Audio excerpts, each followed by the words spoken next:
Myself Shweta, clinical instructor from RPMS बस्तारा Karnal. आज की YouTube video का टॉपिक है सीजर्स। सीजर्स एक कॉमन टर्म है जिन्हें हिंदी लैंग्वेज में दौरे भी कहते हैं।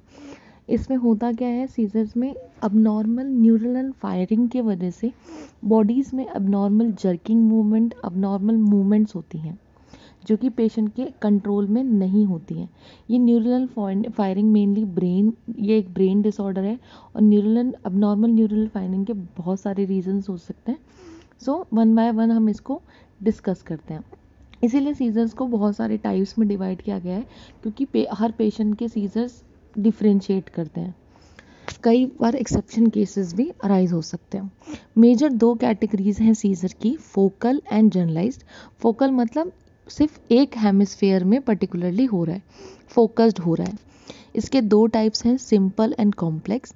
सिंपल में पेशेंट कॉन्शियस रहता है बट सडन अनएक्सप्लेन्ड फीलिंग होती है पेशेंट को। जॉय की भी हो सकती है, खुश होएगा, सैडनेस की भी हो सकती है एंड गुस्से की भी हो सकती है।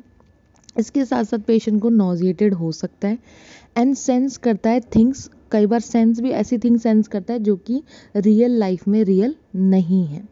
कॉम्प्लेक्स में पेशेंट के लेवल ऑफ कॉन्शियसनेस चेंज होती है या डिक्रीज हो जाती है।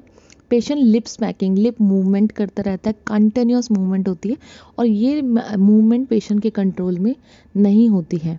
ऑटोमेटिसिटी का मतलब पेशेंट किसी भी तरीके की मूवमेंट को रिपीटेडली करता है। ये इसका क्लासिकल तरीका है इसको डिफ्रेंशिएट करने के लिए।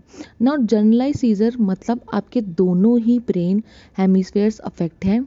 बायलेटरल सिंक्रोनस एपिलेप्टिक डिस्चार्ज होता है।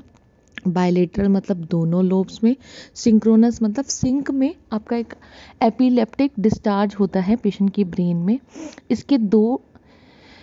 इसके बहुत सारे टाइप्स हैं। मेन सबसे पहले हम डिस्कस करते हैं एब्सेंट सीजर। एब्सेंट सीजर में क्या होता है, ब्रीफ स्टेयरिंग स्पेल होता है दैट ओनली लास्ट फॉर, कि सडनली पेशेंट, हम कई बार कहते हैं आप कहाँ खो गए, तो इसमें ये पीरियड ज़्यादा होता है बट सेकेंड्स का ही होता है।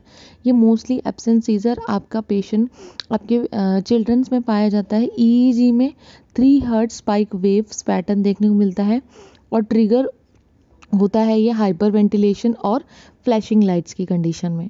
नेक्स्ट आता है टोनिक क्लोनिक सीजर। ये सबसे ज़्यादा कॉमन सीजर है। इसमें पेशेंट लॉस करता है अपनी कॉन्शियसनेस और फॉल कर जाता है ग्राउंड में। जब टोनिक फेज होता है तो पेशेंट की बॉडी अकड़ जाती है, स्टिफ हो जाती है, जो कि 10 to 20 सेकेंड्स का होता है। और क्लोनिक फेज में जर्किंग मूवमेंट्स होती हैं एक्सट्रीमिटीज़ की, जो 30 से 40 सेकेंड्स का होता है। इसमें पेशेंट की अगर प्रॉपर ऑक्सीजनेशन नहीं है तो साइनोसिस में भी जा सकता है। सलाइवेशन एक्सेसिव होने लगता है। इसमें रिस्क होता है पेशेंट अपनी टंग और चीक बाइट कर सके इन मूवमेंट्स की वजह से, और इनकॉन्टिनेंस प्रेजेंट होता है। मायोक्लोनिक टोनिक, मायोक्लोनिक में सिंपली क्या होता है, सिर्फ जर्किंग मूवमेंट्स होते हैं। और टोनिक में क्या होता है, सडन ऑनसेट होता है, maintain a increase tone in the, मतलब वही बॉडी स्टिफ हो जाती है, पेशेंट सडन फॉल कर सकता है।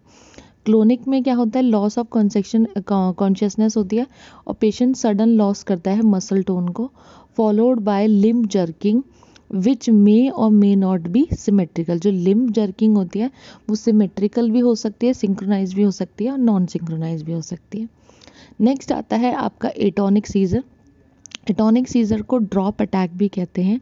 इस टोनिक एपिसोड में क्या होता है, एक प्रोक्सिमल लॉस हो जाता है पेशेंट की मसल टोन का, that begin suddenly with a person falling to the ground.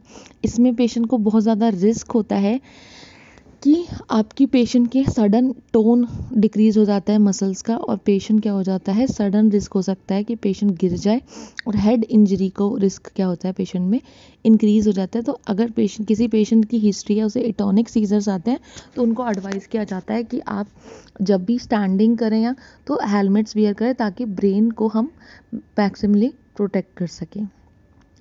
Now I will end this YouTube video here. Please like, share and subscribe to our YouTube channel RPIT Academics. Thank you so much for watching.